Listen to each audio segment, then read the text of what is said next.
அதாவது நான் எப்படி ஆரம்பிச்சேன், என்ன பண்ணேன், ஏது பண்ணேன் நான் தனியாக சொல்ல தேவையில்லை. மொத்த தமிழ்நாட்டுக்கும் தெரியும் நான் எங்கே ஆரம்பிச்சு எங்கே வந்து என்ன பண்ணிட்டு இருக்கேன்னு. ஆதார் கார்டுலாம் கேட்பீங்களா? நான் சொல்லவே இல்லையே ஃபங்க்ஷனுக்கு வரும்போது ஆதார் கார்டு எடுத்து பட் எடுத்துகிட்டு வந்திருக்கேன் நான். செக் பண்ணிக்கலாம். ரவி மோகன் ஸ்டுடியோஸ்க்கு எப்போ சார் டேட் தர போறீங்க? நான் ரெடின்னு சொல்லிட்டேன். நான் அவர் தான் சொல்லணும். இப்போ அட்வான்ஸ் கொடுத்தீங்கன்னா வாங்க மாட்டேன். நான் சொல்கிறேன் நல்ல நாளாக தான் இருக்குது. ஸ்டேஜ் இருக்குது, என்கிட்ட பேங்க் அக்கௌண்ட் இருக்குது, செக்கு கொடுக்கலாம், இங்கேயே சைன் பண்ணலாம், கொடுக்கலாம். நான் ஏதோ வேணான்னு சொன்ன மாதிரி நானும் யோசிச்சேன் எதுக்கு ஆதார் கார்டு பேன் கார்டுலாம் எடுத்து வரேன்னு சொல்லிட்டு இதுக்காக தான் போல. Ravi sir, thank you. உங்களுக்கு ஓகேவா? அந்த அளவுக்கு கூடிய சீக்கிரம் ரவி மோகன் ஸ்டுடியோஸ் வளர்ந்து வந்ததுக்கு அப்புறம் நானே வரேன் பிரதர். டைரக்டரா ப்ரொடியூசரா? ஓ, அது அவர் சாய்ஸ். ப்ரொடியூசர் கன்ஃபார்ம், டைரக்ஷன் வேணுமா இல்லையா அப்புறமா முடிவு பண்ணுது. டைரக்டர் அவரே இருந்துட்டா பட்ஜெட் ஈஸியாக இருக்கும் இல்லையா? அந்த பட்ஜெட்டை நான் எடுத்துக்கலாம். யா, இன்னும் ரொம்ப சந்தோஷம். உங்களையும் ஜெனீலியா மேமையும் அந்த இதில் பார்த்தது எனக்கு உங்களை ரொம்ப ரொம்ப பிடிக்கும். ஜெனீலியா மேம் சார் பிடிக்கும் sir. Ritesh sir I like sir, don't mistake sir. Sir you have to like sir. And அந்த படம் ரொம்ப ஸ்பெஷல். நான் காலேஜ் படிக்கும்போது 2-3 தடவை அந்த படத்தை பார்த்துருக்கேன் நான். ஸோ அதை இந்த ஸ்டேஜில் பார்த்ததும் ஒரு நல்லா இருந்துச்சு. அது ஒரு நாஸ்டால்ஜிக் ஃபீலாக இருந்தது. அண்ட் நீங்கள் 2 பேரும் திரும்ப சேர்ந்து ஒரு படம் பண்ணோம் ரவி சார் சீக்கிரம். அண்ட் ரொம்ப சந்தோஷம்.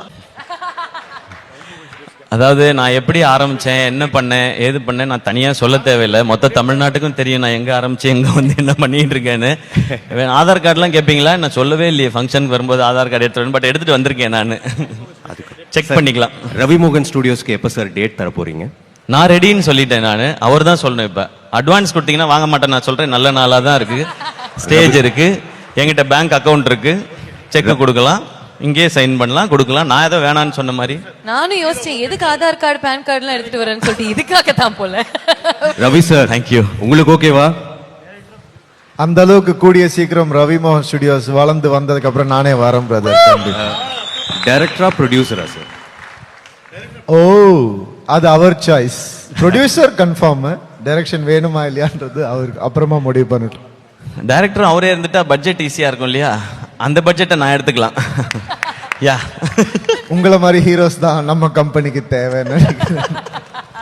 ஸோ அவர் என்ன சொல்றாரோ அதான். அவர் என்ன ரெடின்னு சொல்றாரோ ஓகே தான். நம்ம ஷூட்டிங்லேயே இதை பற்றி பேசணும். அவர்கிட்ட நிறைய ஸ்டோரிஸ் எல்லாம் இருக்கு. அதெல்லாம் ஒரு நாள் உட்காந்து கேட்கணும் நாங்கள். ப்ரொடக்ஷன் நம்பர் 3, ப்ரொடக்ஷன் நம்பர் 4 எல்லாமே ஆல்ரெடி ரெடி ஆயிட்டு இருக்கு போல் இருக்கே உங்களுடைய லிஸ்டிங்க. ஃபேண்டாஸ்டிக். கடவுள் புண்ணியத்துல நல்லபடியா. Thank you Siva. அது ஆக்ஷன் சொன்ன அப்புறம் தானே அதுக்காக 2 பேரும் அடிச்சுக்கிட்டே வர முடியும். நீ லஞ்சுக்கு போறியா, நானும் லஞ்சுக்கு போவேன், நீ பிரியாணி சாப்பிட்றியா, நான் பரோட்டா சாப்பிட்டேன், அப்படி பண்ண முடியாது இல்ல. ஸோ அதனால அது அந்த டேக் வரும்போது 2 பேரும் முறைச்சிக்கணும். But how is the experience Siva இவரோட நடிக்கிறது? ஃபர்ஸ்ட் டே மட்டும் எனக்கு கொஞ்சம் வித்தியாசமா இருந்தது. ஏன்னா அவரை நான் இது வரைக்கும் பார்த்ததெல்லாம் கண்ணு முன்னாடி வந்து போகும் இல்லையா? அவருடைய படங்கள் எல்லாம் நம்ம பார்த்தது. ஸோ அவருக்கு ஆப்போசிட்டா நம்ம நடிக்கிறோம் போது அது ஒரு ஸ்பெஷல் ஃபீல் தான் அது.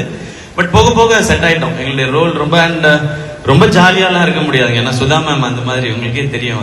அது நான் பராசக்தி வரும்போது சொல்றதுக்கு நிறைய இருக்குது. அப்ப சொல்றேன். Thank you Siva.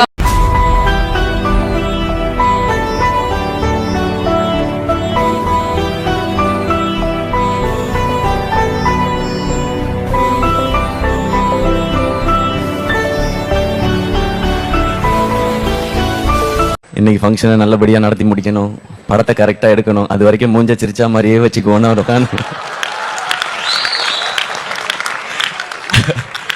இல்லை இதெல்லாம் ஃபர்ஸ்ட் நம்ம ப்ரொடியூசர் ஆகும்போது ஃபர்ஸ்ட் வர வேண்டிய ரியாக்ஷனே இதான் சார். எது நடந்தாலும் நாம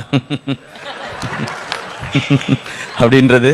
பட் உங்களுடைய இந்த எக்ஸ்பீரியன்ஸ்க்கு, உங்களுடைய மனசுக்கு, நீங்கள் இவ்வளோ பேரை சம்பாதிச்சிருக்கிறதுக்கு, இந்த ஸ்டுடியோஸும் சரி, இதில் வரப்போகிற படங்களும் சரி சூப்பராக வரும் சார். பிளாக் பஸ்டராக வரும்.